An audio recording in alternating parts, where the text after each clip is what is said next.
The Ensemble podcast is intended for professional financial advisors. All discussion is limited to publicly available information and should not be interpreted as legal, professional, or financial advice. Ensemble does not hold an AFS license nor provide any financial services. Before making investment decisions, you should obtain financial advice from a qualified financial advisor. Hello, my name's James Wrigley. I'm a financial advisor and one of the principals of Melbourne-based financial planning firm First Financial. I've been a long-term listener and contributor to the Ensemble group and podcast, picking up some amazing nuggets of gold over the years. And through this podcast and the people that I'm able to speak to and interview, hopefully I can continue to deliver some of those nuggets of gold to you.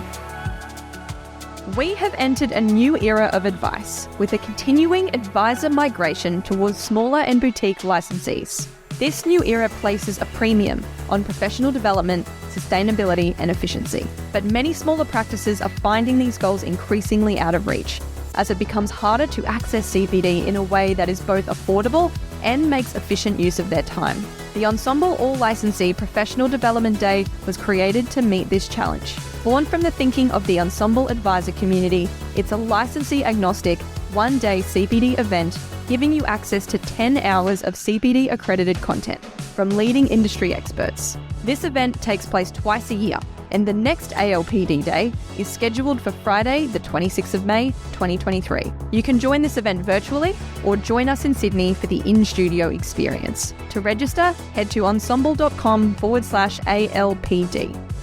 Hello, welcome back to the podcast, another episode. I'm James Wrigley, and today I've got Christine Bowe with me. Christine, thank you for joining me. Thanks for giving up part of your day to have a chat. Absolute pleasure. Not a problem at all, James. Nice to be here. Now, Christine, you run your own business called People Focused, and we've obviously worked together in the past, which we'll get into in terms of your work history and so forth. But People Focused, what is it that you do for people that haven't come across you? Because there's probably some people listening that you may have worked with in your business. So what's People Focused? Maybe let's start there. Yeah, sure. So People Focused is a HR consulting business, and unlike other HR consulting firms, it's primarily focused on financial planning and accounting firms. So my background is primarily in that space. In fact, virtually my entire career has been with accounting firms and financial planning firms. So it was really about, or the idea for it came about in terms of, you had the Royal Commission and there was so much change that happened in financial planning that I really saw an opportunity to say, I know this, I understand what's happening in the industry, understand professional year and the impact. And so really being able to take those services out to a broader market, because a lot of people, or a lot of businesses, I should say, in financial planning really don't have a need for a HR person ongoing, but they certainly still have people requirements, and that ability to create a great culture is certainly something that's front of mind for them. So it's about being able to offer them a service that they can tap into as they need it, rather than having an ongoing HR person, and at the same time ensure that they're getting that expertise and someone who really does truly understand financial planning.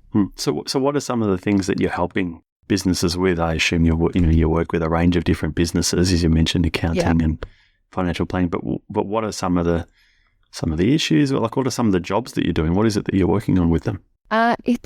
To be honest, it's really quite varied. So there are certainly some organisations that are still in that infancy phase of really just setting up some really good HR practices. Certainly lots of businesses, which is fabulous, are growing at the moment, and they're really leveraging some of the opportunities that are coming their way. So they're increasing their number of clients they've got and the number of people that they have in the business. So for those organisations, it's about helping them ensure that they've got some really good foundations in place. So the right HR policies, they've got clear position descriptions, they've got good contracts, all of that really fundamental stuff.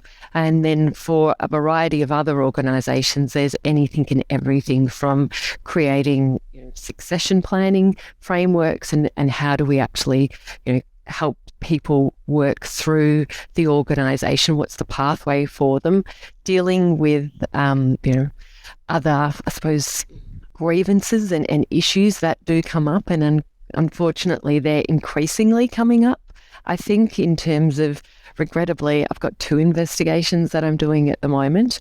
And then there's other things like work cover matters that are coming up, or just staff actually needing some support in terms of how do I have a good conversation, or managers, how do I have a good conversation with a staff member so that, you know, something that maybe isn't quite right is being tackled really early in the piece. So I do a lot of that work with businesses in terms of, you know, helping them to have good review discussions, good informal discussions, and really put things on the table so that you've got clarity of expectations.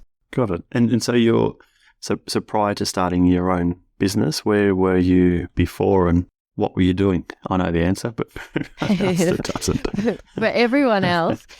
So I was thinking about this the other day, actually. I came across, for everyone else, joined First Financial really in its infancy. I think it just actually started the business, and about 6 weeks later I moved across from WHK, or Crowe Horwath at the time, to First Financial, and that was back in 2014. And I then spent the next 8 years working with First Financial, and you know, that was in various capacities. I had kids and I set up this business. So, you know, worked anywhere from essentially full-time to part-time, being 1 day a week towards the end of that.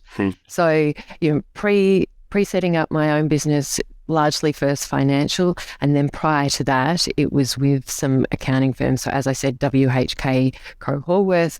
I also worked with RSM Bird Cameron, and I ran their HR team from Western Australia for a period of time, because they are a Western Australian-based firm.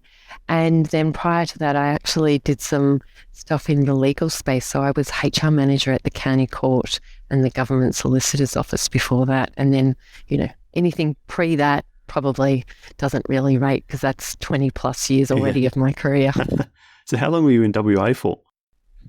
3.5 years, actually. So I worked with RSM for that 3.5 year period. Yeah, right. Yeah. So, in fabulous place to live, I have to admit, but a bit too far from family. Oh, was it? Yeah.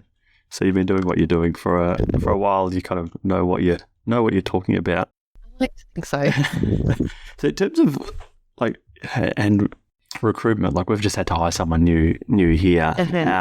What's the general feeling? I guess, do you have some exposure? I imagine you do, but you know, what's the general feeling out there in other businesses? I know a bit of what's going on within, you know, the walls of First Financial where I am, but general feeling out there in terms of finding good people, retaining good people, what's happening out there?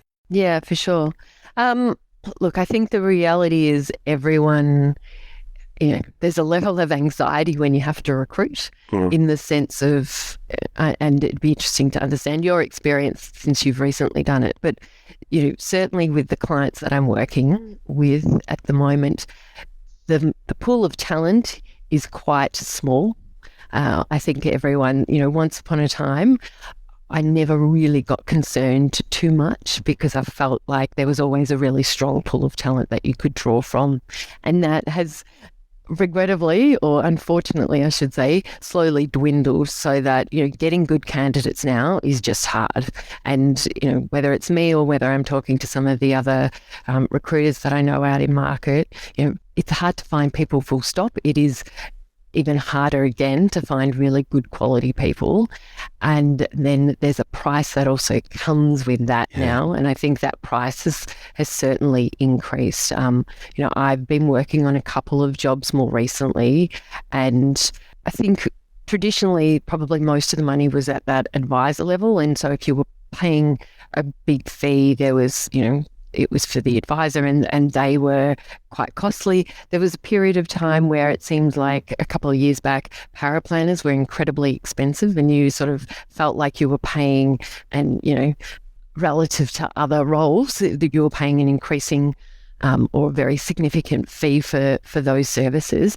I think that the change has been that now it's across the board. You can't even get a client service individual at, anything less than, I would say, 75,000. And I would say if you can find someone who's got any experience for 75,000 at a CSM level, you're doing incredibly well. You're probably looking more at something like that 85-ish kind of mark for a good CSM nowadays, including super, even upwards of that in some instances. So I think that the sentiment is it's hard to find talent.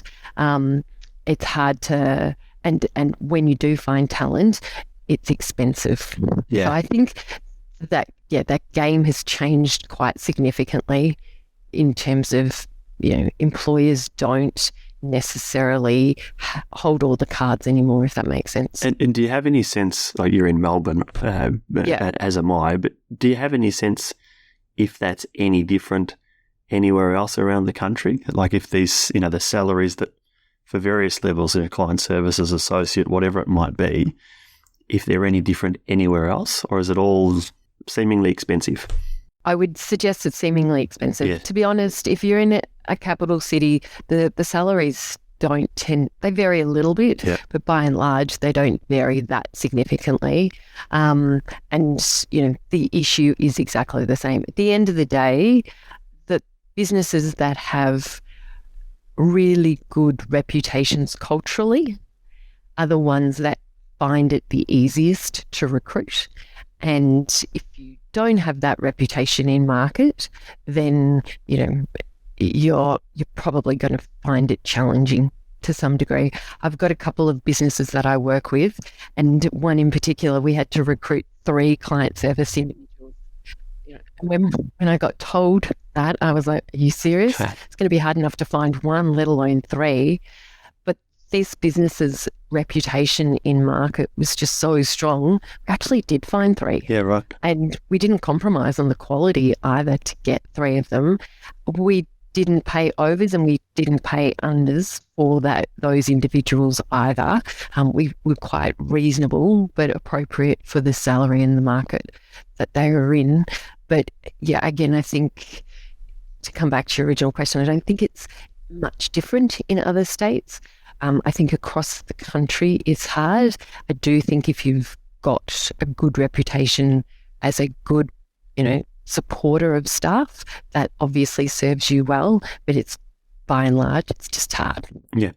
So it's obviously well published that there's a whole lot less financial advisors in Australia than what there once was. Education standards, advisor exam and all the rest of it. There's a whole range of reasons why. That's well published, but do you think it's so hard to get people at other levels within a financial planning business as well? Do you think there's just less people around in general? Like, I haven't gone looking for it, but is there anything published on, are there less client service people? Are there less people coming out of university going into financial planning? Do you have any idea about that? Well, I think, part of the challenge is that to go into financial planning nowadays, there are only literally, half a dozen places that you can go to get a financial planning qualification without going and doing a grad dip. Some states, there's actually not even a clear university that's offering the course, so to speak. So if you think about Melbourne, for example, there's essentially 3 universities that are providing a course. Who are they? In relation, so Swinburne, Deakin and RMIT also all have financial planning courses that are approved courses. Other than that, if you do something else, you're looking at getting, go do the grad dip through a provider, or you could get another qualification and then go do the grad dip, etc. So I think that in itself obviously reduces it. I think that there's, just to go back to your question though, there's a perception that, how do I put it, expectation that you're sort of going to go down that pathway of advisory. I think what we're seeing is a lot fewer people that are coming particularly into those support roles just for the sake of being in a support position. Everyone has this aspiration to ultimately go into advice, and somewhere in there it seems as though once upon a time there were lots of people that you just pick up and they've got nothing but pure admin experience, and that's okay, and we'll put them in and they'll stay there for an incredibly long time. And it seems like that group of people has dissipated in terms of there's just this perception that unless you're going to become an advisor, you really don't go into that space quite as easily anymore. Yeah, because we used to. Now, if I think back from years ago, the XWHK, there's various people that have been part of the business that, as long as I've known them, have been in client services type roles or associate advisor type roles, and you try your best to support them to be the best that they can in that particular role because they didn't want to become an advisor, and that's fine. But maybe there is just less of those people around that. Yeah, people are getting into financial advice because they want to be a financial advisor, not because they want to work in paraplanning full time or they want to work in some other facet of the industry full time. Yeah, and I think we've just got to get better at publicising. I'm not sure that everyone, potentially lots of the listeners always set out to be financial advisors, but maybe not everyone even appreciates that that's an opportunity that they can pursue. And when you think about, regrettably, or unfortunately I should say, the publicity that financial advice has had in the last couple of years, it that potentially may have tainted some people's perception of, do I actually want to go down that avenue? So, I think that there's an opportunity at an industry level to help sort of build that up. But I think that needs to potentially be tackled, everything from high school onwards, so that you're getting more people considering the idea of going into that industry, or whether it's, as a financial advisor or even as a support person, there's that opportunity to really rebuild the reputation, but also just help people understand what financial planning is and the opportunities that exist in it. Because the reality is, if there's some amazing opportunities there's certainly no shortage of work for anyone interested with skill and capability. Yeah, yeah. And so the professional year, that's, I don't know, how long you might know off the top of your head, how long are we into having this thing called the professional year? We've got some people here at First Financial that are just coming out the other end of that, and I suspect they probably started it right in the beginning. But do you have any idea how long we're into the professional year? Actually, into it a good couple of years now. So yeah, we are. It's 2023, and it actually started quite a while back. Like, people could start back in 2019, believe it or not. Yeah, right. I actually gave a presentation at an FPA conference on this back in 2019, pre-COVID. The challenge is that in that first 18 months, I think there was something across the country like 30 people. Don't quote me on that figure, but it was quite low. Very low numbers of people participating in the PY year in that first year or two. Everyone, and understandably, was very much focused around the idea of just getting their existing advisors authorised, in the sense of getting them through the exams and doing the extra units so that they could retain their AR status. So I think there was quite a lot of emphasis and focus in that space versus, PY's tomorrow's problem. So it's been there for a little bit. The reality is now we're hitting, those numbers have very significantly increased in terms of virtually every firm I talk to and work with has at least one person undertaking professional year. And I think, we're starting to see, certainly some of my clients, there's some interesting ramifications coming with PY in the sense of expectations and clarifying expectations, I think. Adam, in what sense of expectations of this person that's done the professional year at the end? Like, what's expected of them at the end, or what's expected of them going through the...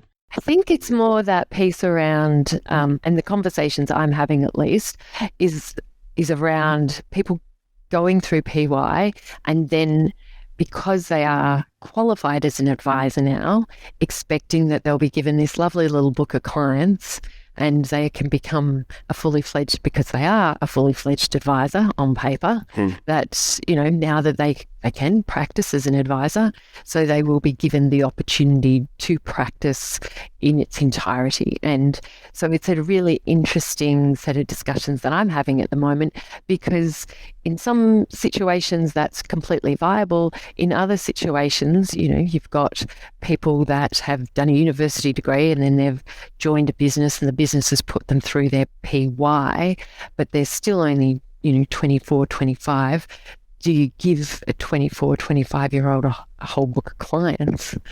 Do you have capacity to give that to them? And are they going to be able to really support that book of clients in the sense of, do they have the skills to have the difficult conversations? Not so much the technical ability, but that ability to foster rapport and a trusted relationship, and potentially be able to have, challenging conversations with a client. And I think there's some of the challenges that I'm working through with some of my clients, because you've got this group of people that are qualified, but that doesn't automatically make them a great advisor. Does that make sense? Yeah, I understand exactly.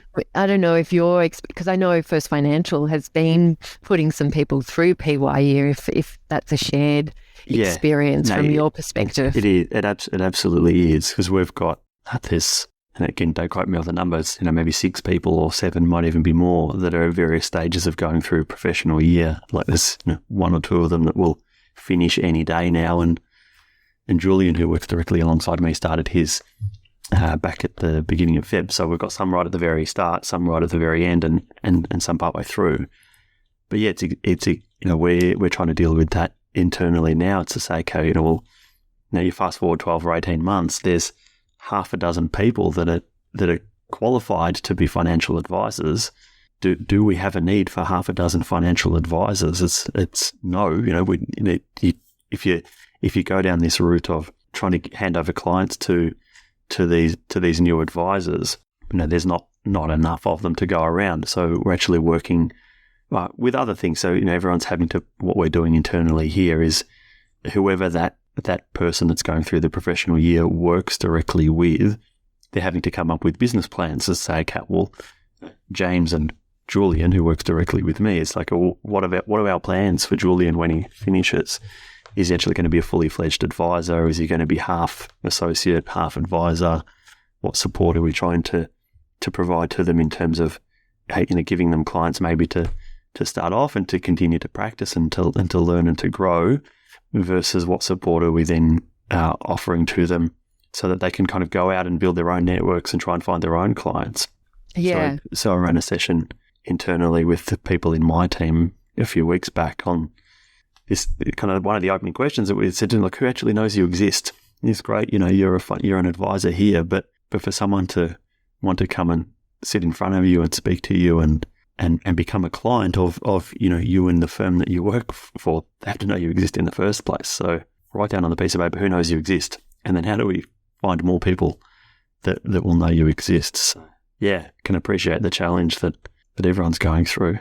I think that's a great question, because I think, interestingly, that's probably always been one of the challenges. The businesses that I work with, there's no shortage of people who want to be advisors, and there's certainly no shortage of clients for a lot of businesses. So being able to hand over clients that new advisors can take on, to some extent, you can do that.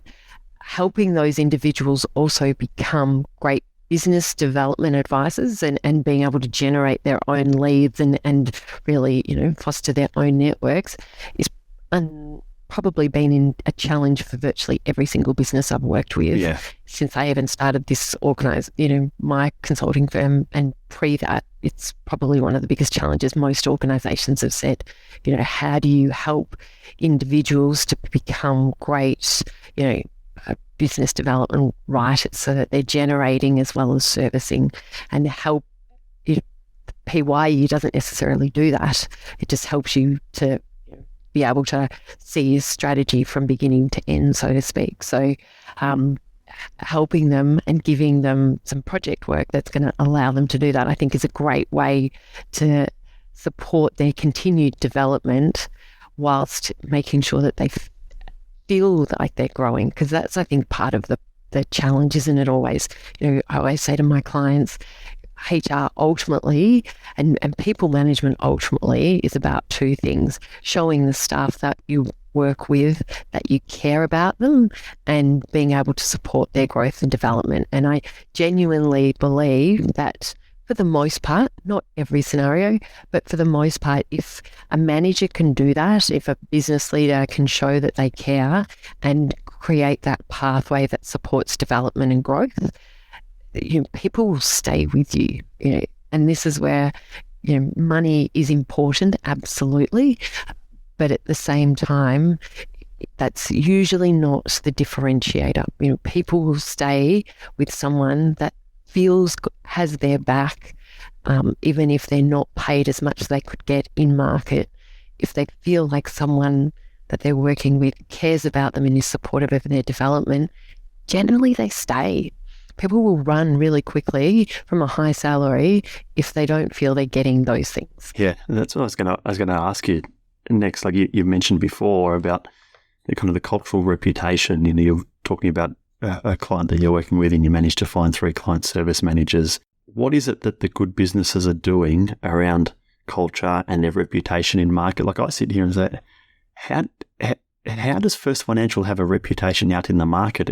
I assume we do, but how does that even come about? And what are the good businesses doing to foster that? So, which I imagine retains good, not only retains good people, but you can attract good people. Is there anything, any experience, anything you can share in that? Yeah. And we all talk about the fact that culture is really hard to define in terms of, it's what's unsaid as much as it is what is said in an organisation.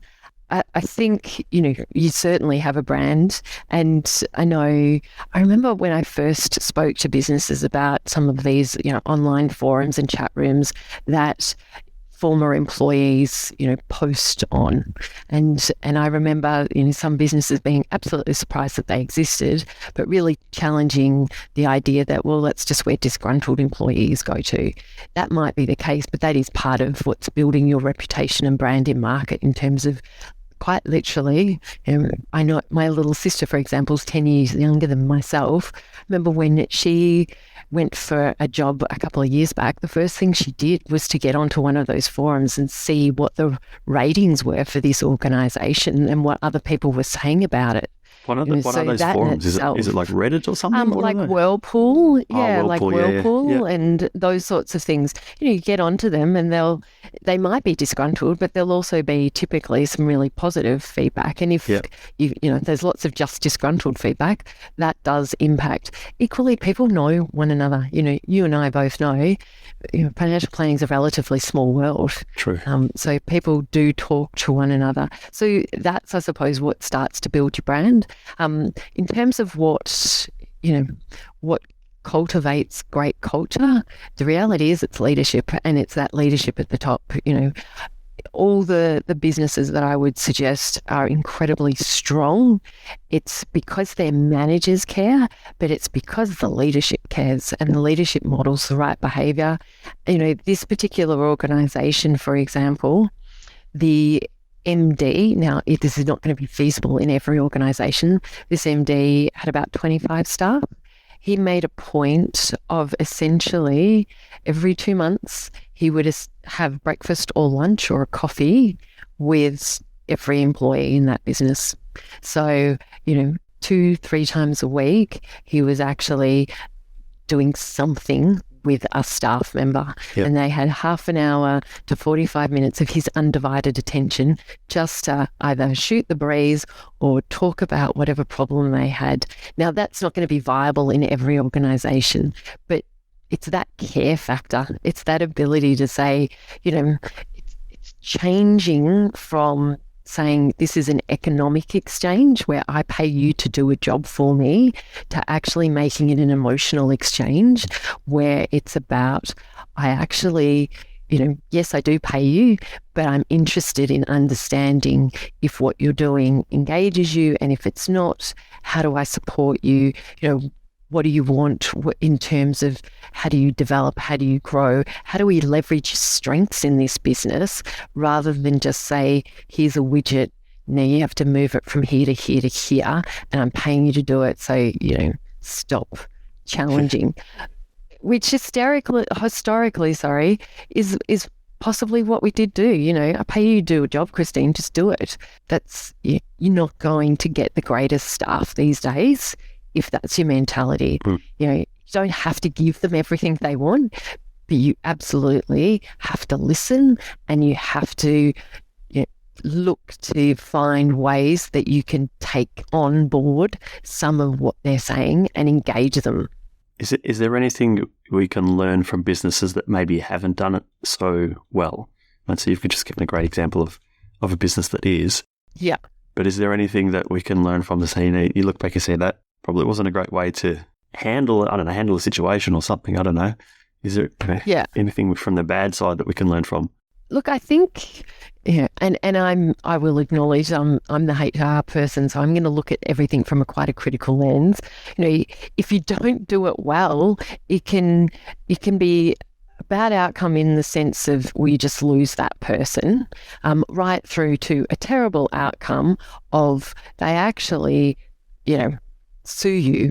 Essentially, I've got one matter at the moment, and I got involved in it quite late. In fact, it had already, started, and so I was engaged because someone had initially lodged a work cover claim for stress, and so that's when they've called me in. The reality is, that went through a process. It's now we're into year 3 of a process around a work cover claim. The person is essentially now seeking permanent disability.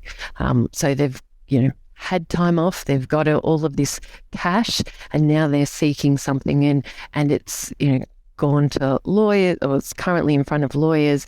It is so time consuming, so stressful for the relevant parties. It is absolutely taking them away from their day job. So, I think, and even at the moment, I'm doing 2 investigations. I think the reality is if it goes wrong, you can't underestimate the impact of your or lack of care. And if it goes wrong, it can go terribly wrong, unfortunately. So, yeah. And there's increasing, I know I've said this to you before, there's for fair reason, increasing number of avenues available to staff. You've got new sex legislation in terms of respect at work laws that have just come into play. There's a positive duty that now is imposed on employers, and it's not just about reacting when a claim gets made, but it's being able to clearly demonstrate that from the outset, you're doing absolutely everything you can to ensure the mental and physical well-being of your staff. So there's this increasing responsibility, and it's $76.20 or something to that effect to lodge a claim if you want to, challenge your employer. So it's not expensive. If you go down a general protections avenue, the onus of proof is on the business. It's not on the individual. I just have to make the claim, and and you have to demonstrate that what I'm saying is wrong. So, to your point, if you're not creating a good culture, if you're not being supportive and caring, someone may challenge you on that, and it can have incredible repercussions on your business, not just in terms of losing good staff, but also, what does that do to the perception of everyone else in the business, to your brand in market, let alone financially, time-wise, stress-wise, on all of those senior leaders. And I have seen it happen on multiple occasions. That's scary. That's really scary.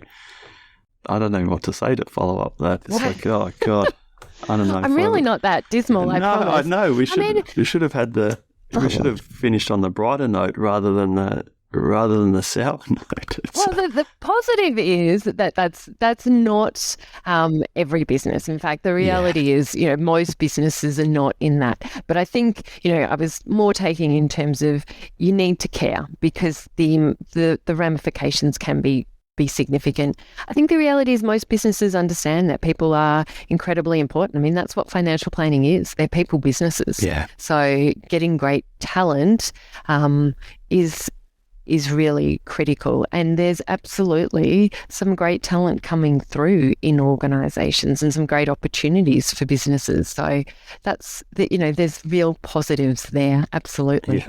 All right, we might wrap it up there. Thank you for your input. But for anyone that wants to catch up with you, reach out to you, where can people find you if they want to pick your brain on something? Where can people find you? Yeah, absolutely. So LinkedIn's probably one of the easiest and best options because that's got all my details. So, Christine Bowe. But LinkedIn is certainly the best way to be able to do that. Or you can always email me at christine@peoplefocus.com.au. Yep. We'll put some of those details in the show notes, or Kieran, who does the production, will for me. Thanks, Christine. Good to catch up with you. Pleasure. Thank you so much for having me on. Oh, good. Take care. Thanks, Christine.